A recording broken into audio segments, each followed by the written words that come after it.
आदतें बदलना अक्सर कितना मुश्किल लगता है ना? हाँ बिल्कुल, लगता है पहाड़ जैसा काम है। लेकिन सोचिए क्या हो अगर बदलाव की शुरुआत बहुत ही छोटी, मतलब लगभग ना दिखने वाली चीजों से हो। आज हम जेम्स क्लियर की किताब एटॉमिक हैबिट्स के उन खास आइडियाज को खंगाल रहे हैं हाँ। जिन पर द बुकिस्तान की एक समीक्षा में भी जोर दिया गया है। अच्छा। मकसद ये समझना है कि कैसे ये छोटे छोटे कदम मिलकर जिंदगी में बड़े नतीजे ला सकते हैं। बिल्कुल। और शुरुआत एक बड़े ही क्या कहते हैं हैरान करने वाले फैक्ट से करते हैं जो इस समीक्षा में भी था। हाँ। कि अगर कोई रोज सिर्फ 1% बेहतर होता है, सिर्फ 1%, हाँ। तो साल के आखिर तक वो अपनी शुरुआत से 37 गुना बेहतर हो सकता है। अच्छी जरा 37 गुना, ये तो कमाल का गणित है ना? सोचने पर मजबूर करता है। बिल्कुल। और यही इस किताब और जैसा आपने कहा समीक्षा का भी सेंट्रल आइडिया है। मतलब लगातार छोटे छोटे सुधार वही असल में बड़ी कामयाबी का रास्ता बनाते हैं। इसे आप कह सकते हैं आदतों का कंपाउंड इंटरेस्ट। आदतों का कंपाउंड इंटरेस्ट, वाह बढ़िया तरीका है सोचने का। हाँ, और समीक्षा भी यही कहती है कि लोग अक्सर बड़े ग्रैंड बदलाव के चक्कर में पड़ जाते हैं। हाँ बिल्कुल। और ये छोटे लेकिन टिकाऊ कदम उनको नजरअंदाज कर देते हैं। सही बात है।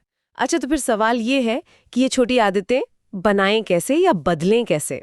समीक्षा बताती है कि लेखक ने इसके लिए व्यवहार परिवर्तन के 4 नियम दिए हैं। हाँ, 4 नियम, एक तरह का फ्रेमवर्क है कह सकते हैं। हाँ, एक ढांचा। तो पहला क्या है? पहला नियम है इसे स्पष्ट बनाइए। स्पष्ट बनाइए मतलब ये कि जो अच्छी आदत आप शुरू करना चाहते हैं उसका जो संकेत है, जो ट्रिगर है, हाँ, उसे बिल्कुल साफ, बिल्कुल सामने रखना है। अच्छा, जैसे समीक्षा में भी उदाहरण था शायद कि अगर सुबह कसरत करनी है तो रात में ही जूते दरवाजे के पास रख दिए। हाँ, ताकि सुबह उठते ही नजर पड़े, एक रिमाइंडर जैसा। एग्जैक्टली, वो एक स्पष्ट संकेत बन गया, कोई कंफ्यूजन नहीं। अच्छा, और दूसरा नियम समीक्षा के मुताबिक वो है इसे आकर्षक बनाइए। हाँ, आकर्षक मतलब आदत को थोड़ा दिलचस्प बनाना, बोरिंग ना लगे। कैसे? उसे अपनी किसी पसंदीदा चीज से जोड़कर, जैसे मान लीजिए किसी को पॉडकास्ट सुनना बहुत पसंद है। जैसे अभी लोग सुन रहे हैं। हाँ, तो वो नियम बना सकते हैं कि मैं अपना फेवरेट पॉडकास्ट सिर्फ तभी सुनूंगा जब मैं कसरत कर रहा हूँगा। ओह, तो कसरत करने का मन करेगा क्योंकि पॉडकास्ट सुनना है। बिल्कुल, आपने कसरत को आकर्षक बना दिया, दिमाग को एक लालच मिल गया। ये तो बढ़िया ट्रिक है। अच्छा, और तीसरा नियम है इसे आसान बनाइए। हाँ, और ये शायद सबसे जरूरी है, जैसा आप कह रही थी। हाँ, क्योंकि हम अक्सर बहुत मुश्किल लक्ष्य सेट कर लेते हैं और फिर छोड़ देते हैं। सही बात। समीक्षा भी यही कहती है कि शुरुआत हमेशा अविश्वसनीय रूप से आसान होनी चाहिए। कितनी आसान? जैसे रोज 50 पुशअप्स का लक्ष्य नहीं, बल्कि सिर्फ 2 पुशअप्स से शुरू करना, या रोज 1 घंटा पढ़ने के बजाय सिर्फ 1 पेज पढ़ना। सिर्फ 1 पेज या 2 पुशअप्स। इससे क्या होगा? इससे आदत शुरू होगी। असल मुद्दा शुरू करना है, परफेक्ट करना नहीं। एक बार वो रूटीन बन गया ना, हाँ, फिर धीरे धीरे उसको मुश्किल बनाना आसान हो जाता है। 2 से 5 पुशअप्स, 1 पेज से 2 पेज। समझ गई। मोमेंटम बनाना जरूरी है पहले। बिल्कुल, बस शुरू करना है। और चौथा नियम? वो है इसे संतोषजनक बनाइए। इसका क्या मतलब हुआ? इसका मतलब है कि आदत पूरी करने पर तुरंत, इंस्टेंटली कोई छोटा सा इनाम मिलना चाहिए। इनाम? जैसे चॉकलेट हो सकता है। या कुछ और जो आपको अच्छा लगे। जैसे समीक्षा में शायद जिक्र हो कि हर बार जब आप कसरत करें तो कैलेंडर पर एक बड़ा सा टिक मार्क लगा दें। अच्छा, हाँ, वो देखने में अच्छा लगता है। हाँ, वो एक विजुअल प्रोग्रेस दिखाता है। दिमाग को लगता है वाह मैंने कुछ किया, उसे संतुष्टि मिलती है। और फिर वो इसे दोहराना चाहता है। एग्जैक्टली, ये चौथा नियम आदत को पक्का करने के लिए बहुत जरूरी है। लोग अक्सर इसे भूल जाते हैं। ये चारों नियम सुनने में तो बड़े लॉजिकल और सिंपल लगते हैं। हाँ, है तो सिंपल। क्या समीक्षा इस पर भी बात करती है कि ये काम कैसे करते हैं?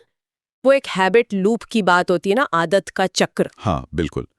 समीक्षा बताती है कि लेखक ने इस आदत चक्र को हैबिट लूप को बहुत अच्छे से समझाया है। क्या है ये लूप? इसके 4 हिस्से हैं। पहला, संकेत यानी क्यू, जो आदत को ट्रिगर करता है। जैसे वो दरवाजे पर रखे जूते। हाँ, फिर आती है ललक, क्रेविंग, उस आदत को करने की इच्छा। पॉडकास्ट सुनने की इच्छा। सही। तीसरा है प्रतिक्रिया, रिस्पॉन्स, यानी वो असल आदत जो आप करते हैं, जैसे कसरत करना। और आखिर में आता है इनाम, रिवॉर्ड, वो संतुष्टि, वो टिक मार्क या वो पॉडकास्ट सुनना। अच्छा, संकेत, ललक, प्रतिक्रिया, इनाम। हाँ, और ये इनाम फिर उस लूप को मजबूत करता है। अगली बार संकेत मिलने पर ललक और तेजी से जागेगी। तो इस चक्र को समझना जरूरी है। बहुत जरूरी है, क्योंकि तभी हम समझ पाते हैं कि कोई बुरी आदत क्यों चिपकी हुई है या अच्छी आदत को कैसे टिकाऊ बनाए। अच्छा। असल में वो जो 4 नियम हमने डिस्कस किए ना, हाँ। वो इसी चक्र के अलग अलग हिस्सों को टारगेट करते हैं। स्पष्ट बनाना मतलब संकेत पर काम करना, आकर्षक बनाना मतलब ललक पर, आसान बनाना मतलब प्रतिक्रिया पर, और संतोषजनक बनाना मतलब इनाम पर। वाह, अब ये कनेक्ट हो रहा है। ये तो पूरा सिस्टम है एक तरह से। बिल्कुल, एक पूरा सिस्टम। और समीक्षा में एक और बात पर बहुत जोर था, पहचान बदलने वाली बात। हाँ, वो तो शायद सबसे गहरा पॉइंट है इस किताब का। कि सिर्फ लक्ष्य बनाना काफी नहीं है। जैसे ये कहना कि मैं दौड़ लगाऊंगी से ज्यादा पावरफुल है ये सोचना कि मैं एक रनर हूं। बिल्कुल सही। समीक्षा ने भी इसे हाईलाइट किया है। ये कैसे काम करता है? मतलब सोच बदलने से आदत कैसे बदलती है? देखिए, जब कोई अपनी पहचान को ही बदल लेता है ना, जब वो मानने लगता है कि मैं एक स्वस्थ इंसान हूँ या मैं ऐसा इंसान हूँ जो रोज पढ़ता है, तो फिर आदतें सिर्फ बाहरी काम नहीं रह जाती, वो आपके वजूद का, आपकी आइडेंटिटी का हिस्सा बन जाती हैं। अच्छा। लक्ष्य तो आते जाते रहते हैं। आज 5 किलो वजन कम करना है, कल मैराथन दौड़ना है, लेकिन पहचान, मैं एक रनर हूँ, ये ज्यादा टिका हुआ है। तो ये अंदर से मोटिवेशन आता है फिर। एग्जैक्टली। इंट्रिंसिक मोटिवेशन, जो बाहरी इनामों से कहीं ज्यादा शक्तिशाली होता है। आप वो काम इसलिए नहीं करते कि करना पड़ रहा है, बल्कि इसलिए करते हैं क्योंकि आप वैसे ही इंसान हैं। ये तो बहुत पावरफुल विचार है। हाँ, बहुत। तो कुल मिलाकर समीक्षा का जो निचोड़ है वो यही लगता है कि छोटे, लगातार और पहचान से जुड़े बदलाव, हाँ, वो ही असली टिकाऊ प्रगति लाते हैं। बिल्कुल। और ये उन लोगों के लिए वाकई बहुत मददगार हो सकता है जो मोटिवेशन की कमी महसूस करते हैं या कंसिस्टेंट नहीं रह पाते। हाँ, हम सब कभी ना कभी करते हैं महसूस। निश्चित रूप से। हालांकि जैसा समीक्षा में भी शायद इशारा हो, कुछ लोगों को लग सकता है कि किताब में बातें थोड़ी रिपीट हो रही हैं। अच्छा, दोहराव वाली बात। हाँ, या कुछ हिस्से थोड़े खींचे हुए लग सकते हैं, लेकिन उसकी जो भाषा है वो बहुत सरल है और उदाहरण रोजमर्रा की जिंदगी से हैं। हाँ, जो उसे उपयोगी बनाते हैं। बिल्कुल। तो मैसेज क्लियर है, शुरुआत छोटी करो, लगातार रहो और अपनी पहचान को अपनी आदतों से जोड़ लो। बढ़िया। तो हमने आज एटॉमिक हैबिट्स पर दिबुकिस्तान की समीक्षा के आईने में देखा कि कैसे वाकई एटम जितने छोटे बदलाव मिलकर भी बड़े नतीजे दे सकते हैं। बिल्कुल। जाते जाते एक सवाल छोड़ जाते हैं सोचने के लिए।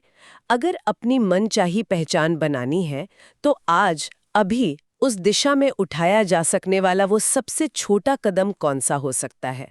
बिल्कुल छोटा, चाहे वो एकदम मामूली ही क्यों ना लगे।